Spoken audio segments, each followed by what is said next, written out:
Welcome. I'm Jeff Cole. On Tuesday, November 7th, Philadelphia voters will elect their 100th mayor, Democrat Cherelle Parker, Republican David O. In this broadcast, we will hear from both, and we start with Democrat Cherelle Parker.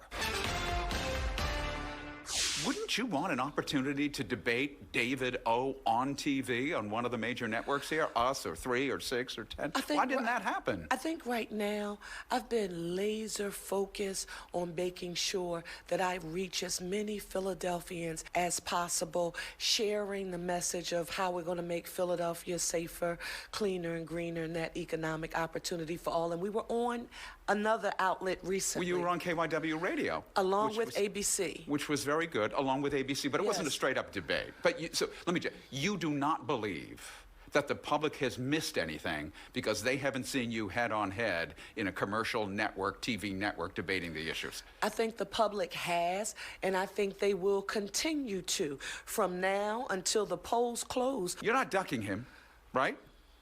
You wouldn't duck him on TV, right? I mean, you are what most folks would say is that you are a gifted public speaker. You want to be in a format on TV with him, right? I don't think that I have ever in any way avoided an opportunity to communicate with Philadelphians. Do you think testing keeps people away from wanting to become Philadelphia cops? Maybe they're incredibly worried that everybody carries a gun in the city and you can easily get shot, or nearly everybody, or it seems like everybody. No, I think, Jeff, if I took that perspective, I would be affirming that there is one reason why being a police officer is not as popular as it was when I was a child growing up. But I do think we should remove all barriers to entry. Anything that does not make being a part of our police force attractive to people. So how do you incentivize them? How about you remove the barriers, but how about you also find a way to incentivize them via pay? How about we find a way to package home ownership opportunities here in Philadelphia, home repair opportunities here in Philadelphia, and we do everything we can to encourage people to want to be a part of our department. Sounds like an incredibly expensive, I mean, if you would do that, you're going to increase pay, you provide home ownership, and do some other, that seems like an awfully costly package. Well, you know, costly to somebody else who's just thinking about the finances, but if you've been in government like I have, Jeff, we have a program called Restore, Repair, Renew. We have a program that's called Basic Systems Home Repair. We have Philly First Home, a program where we give people up to a $10,000 or 6% to closing costs and down payment assistance. We should be bundling every amenity that we have or program, and we should encourage police officers, firefighters, other municipal workers, teachers to say, hey, choose Philadelphia. Do you think Pennsylvania should be restricted to buy only one gun a month? They may buy one gun a month, 12 guns a year, not as many guns as they want in a legal purchase as is now the law. Let me say this to you and be clear. I was the author of what I called a common sense reform that could help Philadelphia control the flow of illegal handguns in the city of Philadelphia during my tenure in the Pennsylvania House. And that legislation was called for the mandatory reporting of lost and stolen guns. Just like if your car is stolen, you have to report it for it to be covered. That failed in the General Assembly. It failed this year. But we got a historic vote, and we should keep pressing for common sense reforms like that. Should one gun per month be considered? That will be up to the Pennsylvania General Assembly. I have some thoughts and ideas about it. Well, let me just say, when I was in Harrisburg, I'm sure someone would have introduced that. During my tenure as a member of the Pennsylvania Legislative Black Caucus, we had about 50 measures of common sense Do you think you would have reforms. Voted for that? 1,001% during that time, yes. Do you want to take young men from Western Pennsylvania, Central Pennsylvania, you've probably never been to Philadelphia, put them in Army gear, give them an automatic weapon, and put them in Kensington? Does that not represent a possible danger to folks living in a very tight community, no matter what else is happening there? Well, Jeff, I think that is very narrow-minded thinking that lacks any sense of innovation. And especially when you've heard me very clearly state on multiple occasions that we will use every legal tool and agency possible at the local, state, and federal level to ensure our public health and safety. That's the mayor's #1 priority.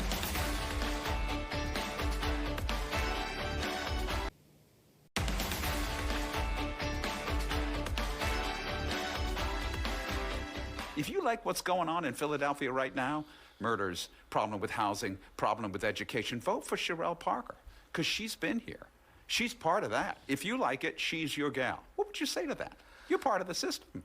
I would say that if you've been elected to public office and you've been effective and efficient, you would, in doing your job, you have a body of work, a portfolio of work that has impacted the daily lives of the people you serve. And I'm proud that my portfolio from the state along with the city has helped with funding public education, funding mass transit, putting our municipal pension fund on a path to self-sufficiency, helping people with home ownership, stabilization, neighborhood preservation. So I have a body of work, Jeff, that I can compete with anybody Sure. for having a body of work that they're proud of. But if you have a body of work that you're proud of, are you not responsible as well for what's not gone well in the city? The level of violence, housing, education. You've been in the system. You've been a state rep and a leader on city council. You're also responsible. Jeff, that's fair. That's fair. While I have not been the executive of the city of Philadelphia or the Commonwealth, I am proud to have been a part of the solutions that have generated tangible results that people in our city and in our Commonwealth can feel. You support the 76ers' new arena. I have not. Yes, I have not publicly affirmed my support for or against. You're not going to tell Jeff, labor that. But you're not going to tell labor that you don't like this $1.5 billion plan that's going to give them lots of jobs to build it. You're not going to tell them no, are you? Are you going to tell the black clergy no, I don't like this plan when they do? Jeff, you've been around for a long time, and you've seen me work, and we've agreed to disagree on a number of issues. Right. Have you ever not known me to be in a position to state what I believe in decision-making based on the information that I have, the relationship that I have with the building trades, and the idea that we have a shared vision about the role that the building trades can play in helping to move people out of poverty and putting them on a path to self-sufficiency? Wouldn't that arena do just that? Well, listen, a mayor has to make sure that he or she is making the most informed decision. Do you support school vouchers like Governor Shapiro apparently does? Let me say this to you. For the first time in our history, Jeff, I think some people got very angry with me during the education For the first time in your history, people got angry at you? Well, listen, people get angry with me all the time, but about this issue, because I'm a certified high school English teacher by profession. I know. And I also taught English as a second language to immigrant children and adults. So when I said if under Parker administration, we won't have a traditional publics versus a traditional charter school fight. And if you're for charters, that's bad. And if you're for traditional publics, that's good. And, forget parochial schools in our area who also educate children in our city. I know that I'll be a strong advocate for public education. Coming up next, we'll speak with Republican David O. The biggest problem is the volume of people coming to Kensington Avenue, and they're not from Philadelphia. They're coming there because it is better for them, in their minds, to come to Philadelphia, walk around openly, do whatever they want to do without any pressure or threats of arrest or incarceration, which really means if they're incarcerated, then they're not able to get their drugs. When we begin to enforce the law, we're going to stop the amount of volume that's coming, and then we're going to arrest those people that continue to sell out in open.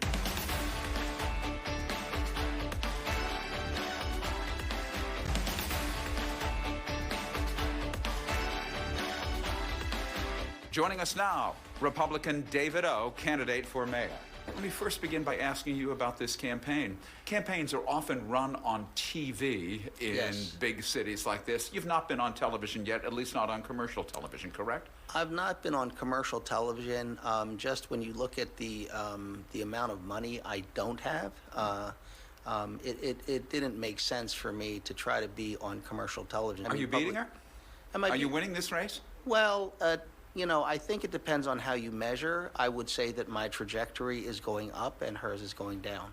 So you think this election were tomorrow, you think you beat her? Think you've got it? I think it's a toss-up, and I could be wrong. You want to hire more cops? Everybody wants to hire more cops. It's hard to hire them. It's dangerous. It's costly. How do you hire more cops? Well, we are short probably about now 1,400 police officers. And what it means for our citizens is that when they call the police, there may only be 2 patrol cars working in their district. So that becomes a big problem. Many people in our city have dealt with the fact that when they call 911, they're not getting a response. And so all of that creates tremendous anxiety, and we have a proliferation of new gun owners in our city because people are taking those matters into their own hands. And so there's all kinds of consequences to not dealing with crime, violence, and shootings and just lawless behavior that makes people afraid. So yeah, I would have to hire as mayor 13 or 1,400 police officers. But I would say this, we can hire them. It really begins with this. Right now, our police do not want to work for our city. They are leaving. They are taking early retirement. They're not staying in our city. Because they believe they're unsafe, they're not supported. Why are they leaving? Because they don't really understand what their job is. Because it's, it is no longer enforcing the law. There's all kind of different restrictions on what they're supposed to do, what they're not supposed to do. And when things happen, they are disciplined or prosecuted. And they feel like they don't get the benefit of the doubt anymore. They don't get the backing of our mayor, and they don't get the support from our district attorney. You're willing to pass on a $1.5 billion development project in Market East, a section of the city that needs some help? I think you probably agree with that. You willing to back away from that, not make that happen, not allow that to happen? Yeah, here's the first thing. I don't even know what it is. So I don't know how I would determine whatever 1.5 billion. In other words, I've seen nothing on paper. And for the Sixers to announce that they're going to build something and have no architectural design, no traffic study, no parking study. But they put some drawings out there. They Yeah, generally I could put describe those drawings what it out is. too. So you don't buy it. You don't think No. You don't think any of this is real. Well, I'm not saying it's not real by intent. What I'm saying is making an illustration without any architectural designs or any plans or anything is just an illustration.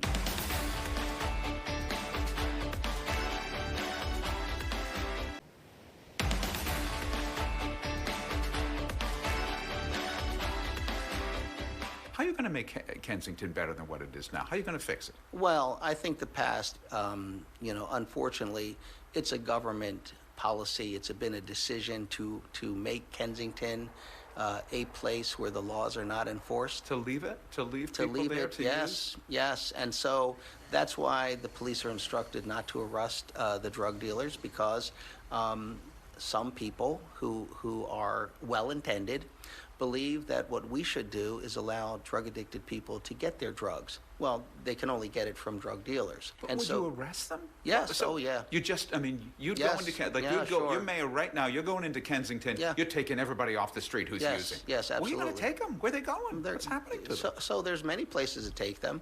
I would start with this. Leaving them on the street is about the most inhumane thing you could do. It is not only a violation of everybody else's rights, but by having all those drug-addicted people come into that one area, there are many people who are now getting involved in the drug trade. They're ending up in jail. They're killing each other. There's a lot of abuse. There's a lot of mental and emotional abuse. There's physical abuse. There's all kind of harms. There's no good that comes from this. And so ignoring all of that is the worst thing you could do. What I will do as mayor is, one, communicate to people, and I think communication is the key, that in the near future, all of this will no longer be something you can do. Are you in support of school vouchers? The governor seems to be in a limited way. Well, Are you? this is what I've said, because so basically, yes, I'm in some type of tax relief for people who, one, they pay their taxes for our public schools, whether you have children in public school or you don't. But for families that not only pay their taxes for the public schools, Right. but they pay additional to send their children to a different school, Right. If they don't do that, their children come back to our public schools, and that costs us more. So in a way, it is much better that they pay their taxes and pay extra to send their children to another school. Right. And so I want to give them a level of relief, some type of relief. A tax break, or would... I'll have to figure that out. I've talked about a tax break, but it might be actually like more of a reimbursement, like because of the uniformity clause and other things. Let's say they send their child to a religious school. Yeah, You'd do it for that? sure. You don't think that's a violation I in any don't way think of it's a church and state, violation. or No, I public sure don't. supporting of religious education? No, I don't. What the Constitution says is the government cannot promote a religion, cannot promote a religion. However, as mayor, I believe the mayor is responsible for education for all children. And I think government not listening to people is one of the reasons why I'm running. People just feel like it's any more about the political machine, and that the elected officials are not responsible to the voters. They're just responsive to the machine of politics. I just have one more question I want Yes. to run by you. I want to read a quote to you. Yeah. Other council people present present like they live in the hood, but they haven't lived there in 40 years. You live in? The hood. You do. I do. Are you talking about Cherelle Parker there? No, I'm Do you not. think she No. presents herself in some way as if she lives in the hood and she doesn't really No, and hasn't for a long time? No, I don't think so. She's never said she's from the hood. She says she's from Oak Lane or Mount Airy or someplace. I mean, she's from a nice middle-class neighborhood. She's not made that claim. So she's from a nice middle-class neighborhood. You are not. I am not. So does that make you more equipped to No, handle no, I don't some think- of the issues that people in poorer neighborhoods are? No, but I Liv? think the issue in politics is putting on a facade that you understand people, and I think the issue is that if you don't actually understand Do it. you think she fronts in that way? Do you think that that's part of her problem? No, I don't think that's part of her problem. I do think that the largest need that we have in our city that has to be dealt with, they are in neighborhoods like the one I live in. And it is, in my mind, important to really understand how people feel. For example, property taxes. Property taxes are a huge problem in neighborhoods like King Sessing and Cobbs Creek and North Philadelphia and other places, because it's literally driving entire neighborhoods out of our city. And if those taxes do not make sense at all because they are not properly assessed, the values are way high, just people feel at a loss to why their government is driving them out of their homes, and they believe that their homes will be wonderful homes in the future where people will be enjoying what used to be their house. And so, you'd have to really know that and know how that impacts a community where the schools are not good, where the rec centers are dilapidating, where the playgrounds have been left unattended to, and the overall sense of just that we don't count. And on top of it, to not provide police, to not send 911, that really is affirming to people that we don't matter.